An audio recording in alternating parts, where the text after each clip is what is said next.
Ouais, et alors, au fond, comme tu l'écris, ça produit une sorte de captation de l'attention vers des scénarios catastrophistes qui sont pas basés sur vraiment un raisonnement, scientifique Mm. éclairé et qui nous quelque part, j'aurais envie de dire, nous empêchent de bien penser, qu'est-ce que l'IA va Mm. pouvoir apporter à notre société et comme tu le soulignes, elle peut nous apporter beaucoup de bonnes choses aussi. Et par exemple, l'IA peut nous aider à faire sens des nombreuses données qu'on a pour mieux comprendre le monde, prendre des meilleures décisions, qui serait un objectif, humaniste justement. Mm. Et puis on pourrait aussi réfléchir aux risques, qui nous semblent probables et qu'est-ce qu'on doit faire? Alors je me demandais du coup, de ton point de vue, puis aussi avec ton expérience, dans les comités d'éthique, tes interventions, est-ce que tu penses que la façon dont les États, l'Europe, mais aussi les sociétés savantes essayent de gérer cette poussée de l'IA relève quelque part d'un processus d'intelligence collective ou est-ce qu'il y a des choses à améliorer? Est-ce que les comités d'éthique tels qu'ils se font suffisent? Qu'est-ce qui manque dans tout ça? Ben, il y a plusieurs choses. Il y a d'abord le besoin d'une stratégie. Donc, les États essayent d'avoir une stratégie parce qu'ils sentent que c'est déterminant pour le futur.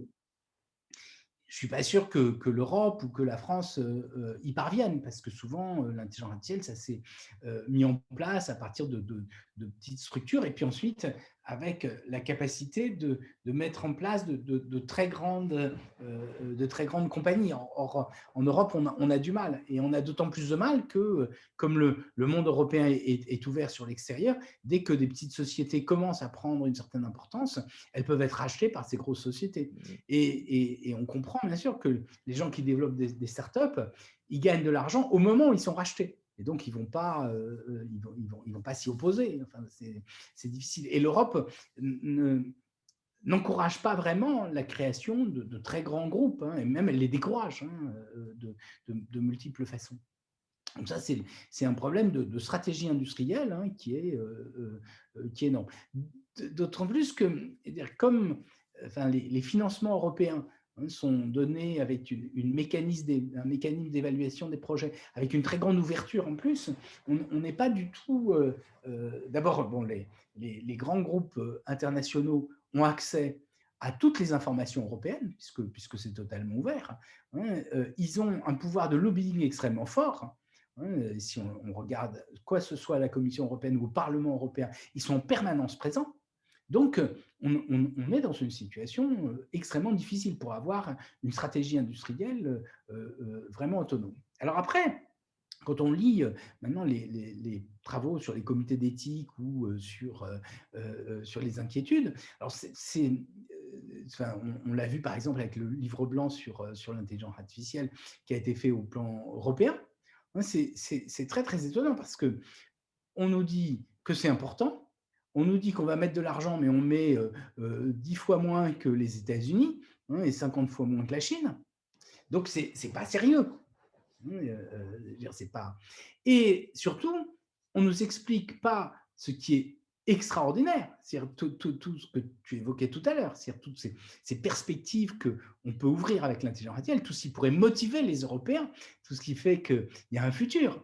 Et c'est particulièrement vrai en France, hein, où on est très pessimiste par rapport à ça. Mais en revanche, on nous parle de tous les dangers. On nous dit qu'il faut d'agir. Or, ça devrait venir qu'après. Alors après, quand on regarde les comités d'éthique, en fait, ce sont des comités de régulation, hein, qui se mettent en place.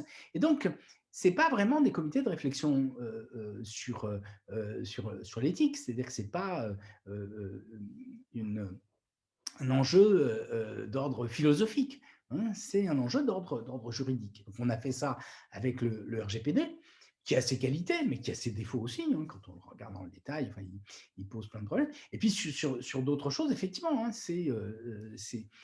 justement, je trouve qu'on est vraiment très éloigné d'une réflexion qui devrait justement avoir lieu. Au fond, il faudrait former l'ensemble des citoyens et l'ensemble des ingénieurs, hein, à une réflexion ouverte à chaque moment, parce que on ne peut pas anticiper ce qui se passe. Justement, hein, le problème des technologies de l'information, c'est que les modes d'appropriation sont toujours différents de ceux qu'on imagine.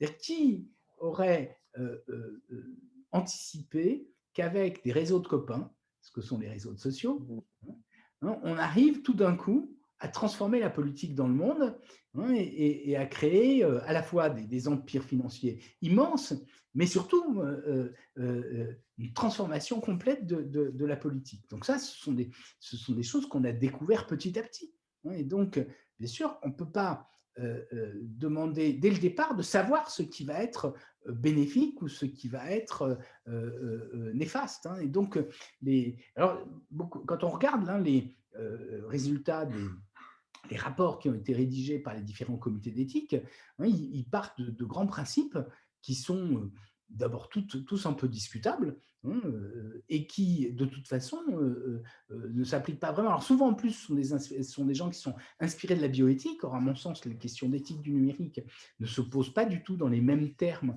que les questions de bioéthique, parce qu'il ne s'agit pas d'un sujet à un moment donné, hein, il s'agit de...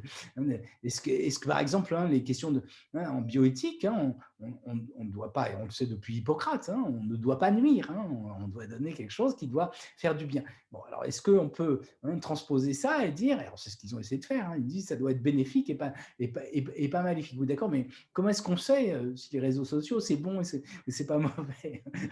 On n'a pas d'idée. Donc moi je crois que justement il faut vraiment qu'il y ait une réflexion plus en profondeur, qui soit une vraie réflexion philosophique, et pas simplement ces comités qui sont des comités de régulation, hein, et qui, à mon sens, sont plus problématiques qu'autre chose. Alors, on a vu, hein, d'ailleurs dans les régulations du Parlement européen, par exemple, hein, le fait que on a eu cette recommandation, cette résolution sur les robots, hein, et en particulier sur la personnalité juridique des robots. Alors bon, si on réfléchit un peu, ça n'a pas grand sens, parce que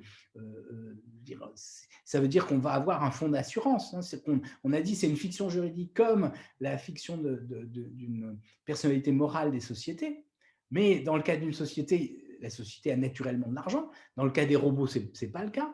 Et d'autre part, s'il y a un accident, hein, si ça relève du pénal, de toute façon, ça échappera à ce type de législation. Donc ça veut dire que c'est extrêmement étroit. Mais en plus de ça, s'il y a un incident, c'est-à-dire que si c'est un accident qui a des répercussions financières, le fait d'indemniser la victime sans faire une enquête, en attribuant la responsabilité au robot et en impliquant l'assurance, c'est très négatif, parce que justement, il faut être capable, chaque fois qu'il y a un incident, de faire une enquête jusqu'au bout pour essayer de déterminer les responsabilités, pour améliorer la technologie. Donc, il faut, à mon sens, surtout pas avoir une personnalité juridique des robots. Donc, voilà, moi, je suis quand même très, très gêné quand on analyse les choses. De même, sur les systèmes d'armes autonomes, il y a eu quand même beaucoup de bêtises qui sont dites, hein, parce que justement, hein, on suppose dans les systèmes d'armes autonomes que, et c'est ce qu'on nous explique dans les projets de moratoire, que ça constitue une révolution dans l'art de la guerre, hein, qui serait analogue à la poudre à canon et à la bombe atomique. Or, bon, d'abord, ça n'a rien à voir, parce que ce n'est pas une question de puissance de feu. Mais d'autre part, est-ce qu'il y a vraiment une révolution? Moi, je crois que ce sont des armes automatiques. C'est pour ça que la différence entre l'automatisme et l'autonomie est si importante.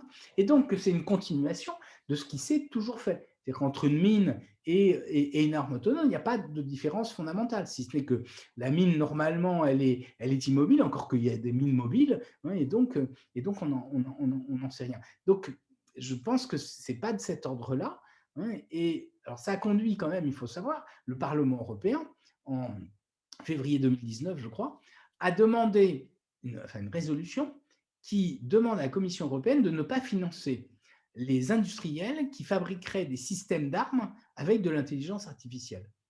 Alors pourquoi c'est problématique? C'est parce que aujourd'hui, tout système d'armes contient de l'intelligence artificielle. Ce serait totalement dépassé. Donc ça revient à dire qu'on doit désarmer l'Europe. Alors, quand on analyse ce genre la généalogie de ce type de résolution, elle vient de groupes de pression anglo-saxons, c'est-à-dire à la fois américains, mais surtout anglais. Il faut savoir que c'est à l'époque où les Anglais étaient encore dans l'Europe, mais allaient partir de l'Europe. Et les Anglais ont une industrie de l'armement, et donc pour eux, ça les arrange vraiment que l'Europe ne finance pas d'autres industries de l'armement. Mais ça veut dire quand même que les législations qui sont en cours d'adoption hein, alors, ou disons, qui ont fait l'objet de résolutions au niveau du Parlement européen, posent un certain nombre de problèmes. Et voilà, je ne suis pas très enthousiaste, mais je ne suis pas sûr que ce soit, entre guillemets, vraiment des questions d'éthique. Et je crois que l'éthique, c'est d'abord surtout sur des domaines qui sont nouveaux comme cela, hein, une réflexion sur ce qui est en train d'advenir, hein, et réflexion vive et ouverte. Alors il y a plusieurs, ouais, éléments. Alors il y a les questions d'éthique et puis cette réflexion de profondeur et vraiment même à un niveau philosophique et puis tu as l'air aussi de parler et c'est important de stratégie quoi quelque part et au niveau européen vraiment penser et est-ce que dans ce sens-là, est-ce qu'une IA européenne, c'est quelque chose qui a un sens, qui a un avenir selon toi?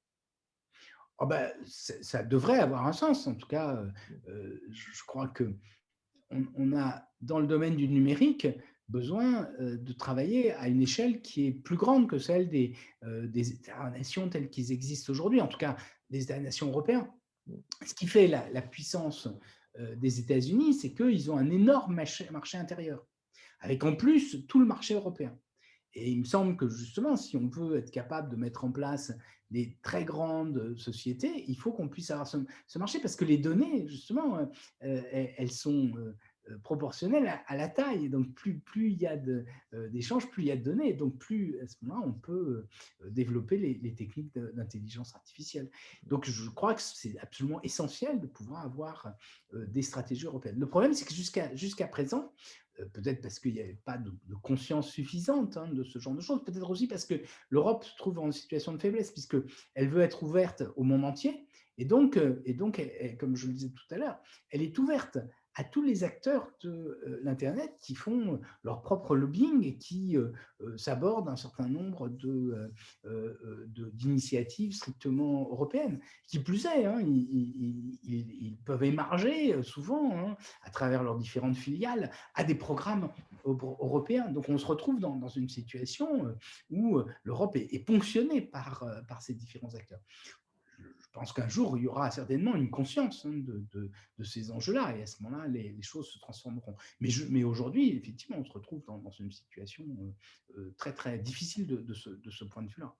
Du coup, il y a une question que peut se poser le chercheur, dans ses actes individuels du quotidien, dans son éthique, ses tentatives de contribuer, un peu à des choses et parfois à juste une petite échelle, parfois on est exposé à des pétitions qu'on est invité à signer et alors notamment, finalement, il y en a qui ont été ces dernières années initiées par des instituts comme le Future of Life Institute, dont tu rappelles dans tes ouvrages, bah, qui sont financés en lien avec toutes ces genres du web, des choses liées à la singularité et alors au départ, il y avait des premières pétitions avec des concepts un peu fumeux, effectivement, de singularité ou autre, où moi je restais sceptique. Et puis finalement, je me rappelle, alors, il y a peu d'années, pas beaucoup, peut-être c'était 2017 ou 2018, à un moment, il y avait cette pétition de dire il faut faire quelque chose par rapport aux armes autonomes.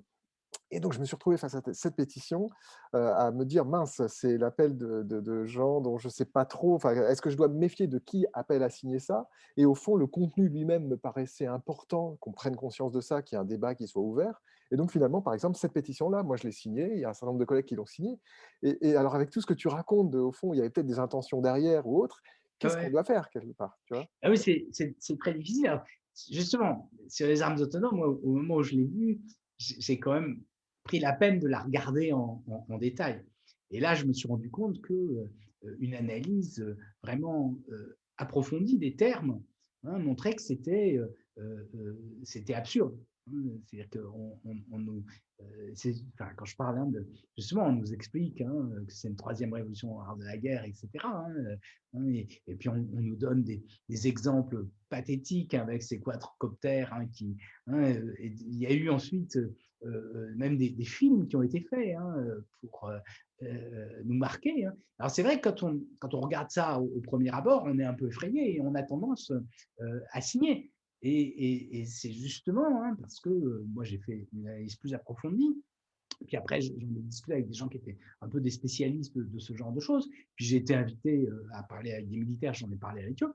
Je me suis rendu compte qu'on nous racontait un peu n'importe quoi derrière. Et donc, il y a des enjeux qui sont très, très particuliers. Donc, je pense qu'il faut être très, très vigilant. Et ça, c'est la difficulté parce que, effectivement, au départ, hein, dans nos milieux et nos générations, hein, on est en général pas très favorable aux industries de l'armement, hein, et on n'aime pas tellement la guerre, hein, et donc effectivement, lutter contre ça, ça peut paraître relever d'un mouvement de spontané, hein, de protection. Alors qu'on soit contre les armes, oui, je veux bien, et contre la guerre, mais si on cible les armes autonomes, en réalité, ça veut dire autre chose. Et quand on lit le texte lui-même, il nous raconte quelque chose qui n'est pas du tout de cet ordre-là. D'abord, il nous dit que c'est inéluctable. Hein, il nous dit que les États sont en train de le développer. Il nous dit ensuite que c'est des armes qui vont être peu chères. En plus, c'est contradictoire. Si elles sont peu chères, on ne voit pas comment c'est les États qui vont les développer.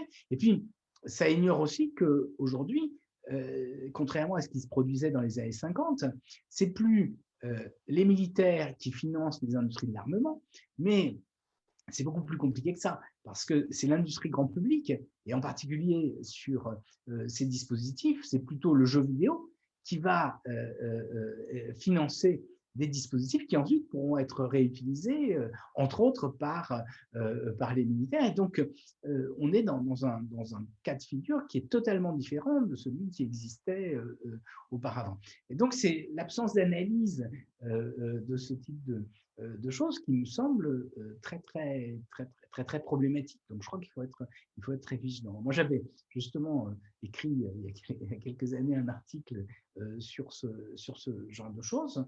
Et après, en plus, j'ai regardé un tout petit peu ce qu'étaient les enjeux européens, mais c'est vrai qu'il y a des mouvements très forts pour imposer un moratoire au développement de ces armes autonomes, et je pense que derrière, il y a des enjeux qui sont d'ordre politique qui, je crois, demandent à être examinés avec une très grande attention. Bah, du coup, j'ai envie de te poser une dernière question, mais qui vraiment suit cette direction.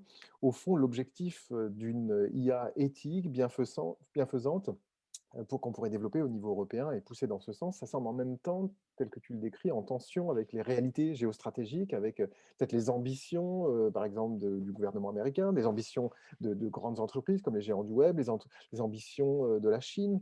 Comment est-ce que tu penses qu'il faut aborder le problème, quoi?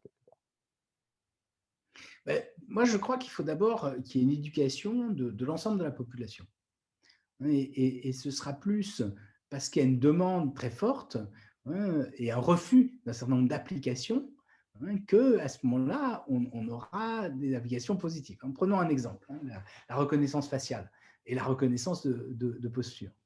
Certains veulent l'interdire. Moi, je pense que ce serait dommage parce que ça peut avoir des applications extrêmement utiles. Par exemple, on a un patrimoine cinématographique énorme et si on veut être capable d'indexer ça, il va falloir qu'on utilise la reconnaissance faciale. Et on ne va pas, sous prétexte qu'on peut l'utiliser de façon malfaisante, se priver de ce genre de choses qui sont essentielles pour nous. Mais en même temps, bien sûr, il faut refuser des applications comme celles qu'on développe en Chine avec un suivi des individus. Et ça, je crois que ça ne pourra se faire que s'il y a une société qui est aux aguets et qui s'inquiète à juste titre. Et notre rôle de scientifique, c'est de bien mettre l'accent sur ce qui est vraiment problématique et sur ce qui est moins problématique. Et il faut être très attentif, bien sûr, parce qu'il y a des mécompréhensions.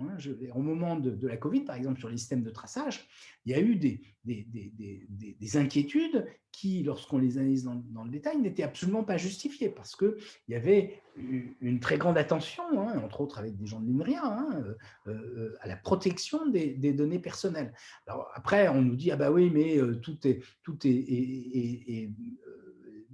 peut-être accessible, mais bien sûr, à ce moment-là, si on ne donne jamais aucune donnée individuelle, à ce moment-là, on ne donne pas ces données de santé, il n'y a plus de sécurité sociale possible. Donc, il faut être raisonnable, il faut essayer d'expliquer les choses, de les mettre en rapport les unes avec les autres. Et je pense que c'est ça qui est très difficile dans le monde actuel. Et je crois que ce qu'il faut, c'est d'abord qu'il y ait vraiment une conscience des enjeux, des dangers, et en même temps qu'il y ait un projet commun, mais qui ne soit pas simplement un projet frileux, parce que sinon, je veux dire, on n'y arrivera jamais, qui sera aussi une motivation que l'ensemble de la population européenne et en particulier française s'intéressent à ces choses-là. Or, malheureusement, quand on interviewe les gens dans la rue, il y a surtout des craintes, hein, et je trouve que ces comités d'éthique qui se justifient en tant que tels, hein, et bien sûr, c'est pas la question, hein, mais ils font surtout écho aux craintes et ils sont là pour dire ben, on va y aller, mais à reculons.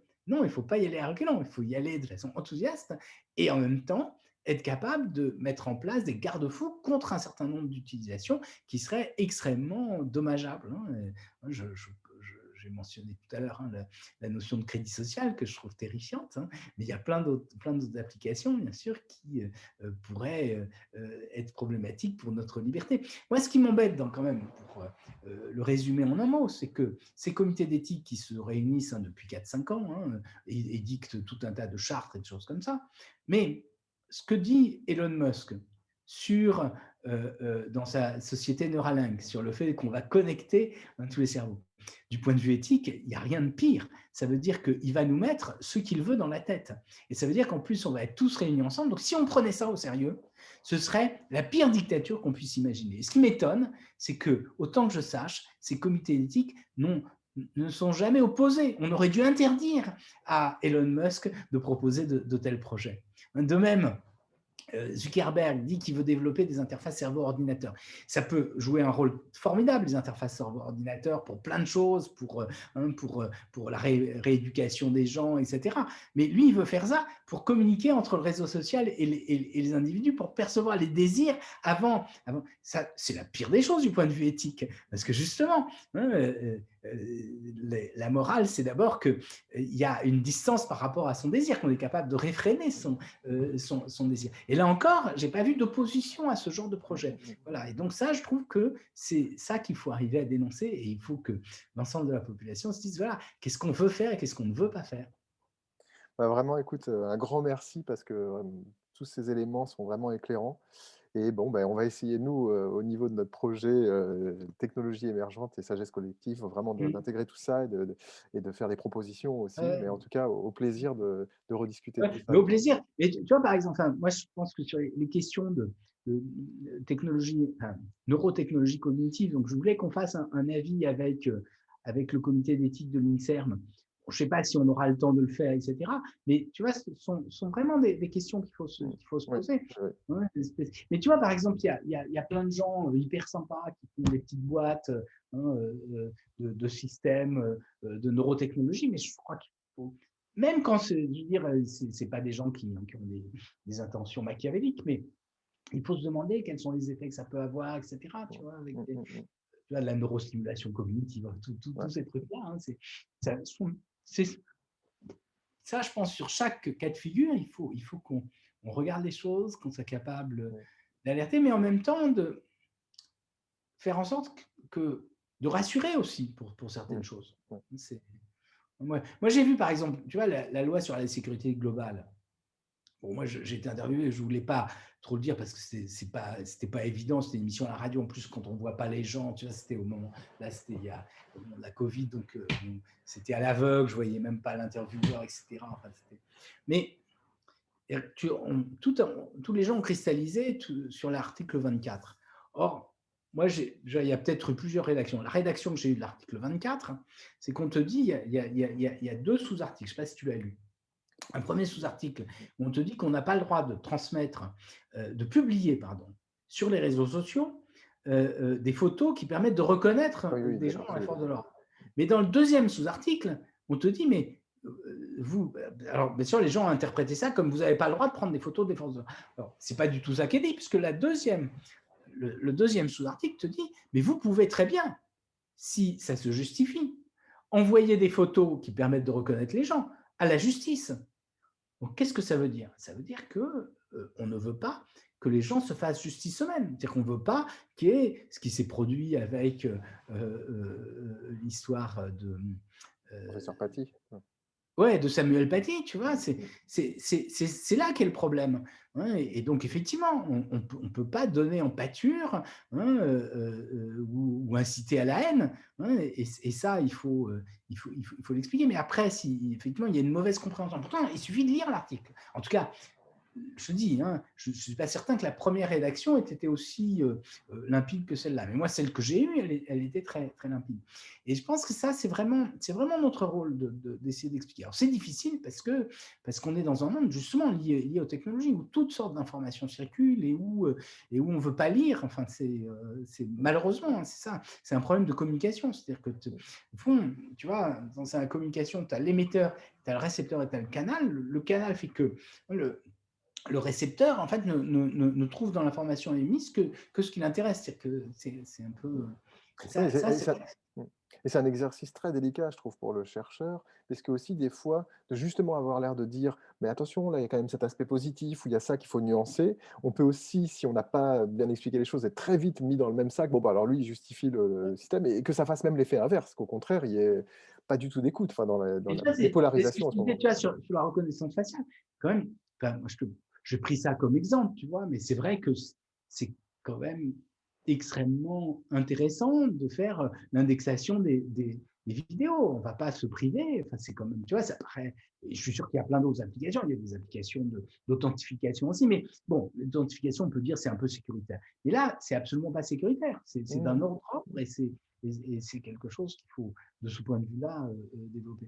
Mais ça, c'est vrai que c'est un enjeu important pour nous en tant que chercheurs. C'est-à-dire essayer de faire passer ça dans la population et essayer d'éduquer la population. Et ça, bah, Eh ben, écoute, c'est pas facile, voilà.